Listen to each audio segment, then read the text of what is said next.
Kiombe cy'ubukoreri bwa serikali ni gukiranekire buna emirobiri yonse y'ubukoreri guciya saba Kenya nigiye guciya kugendera bwikiranu tangu chindi cyose kitayiyo kurengana n'umunyakerogo bw'ikiombe cyo Anthony Mushiri nigatebire buna nigo be Robert Kigima ucyo kubwati amachiko nabo igo kweneke buna emirobiri yonse ya serikali nene nabo igo serikali kiri county nigiye guciya gukorekana buna butambe.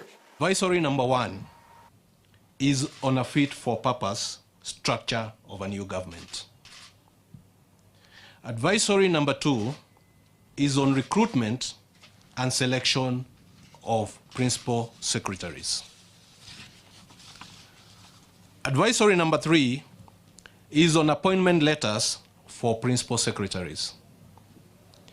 Advisory number 4 is on delegation instrument and vesting of the role of the authorized officer.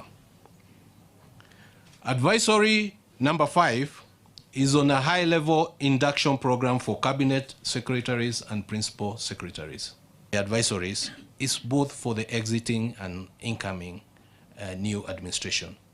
It is also intended to ensure there is seamless continuity of public service.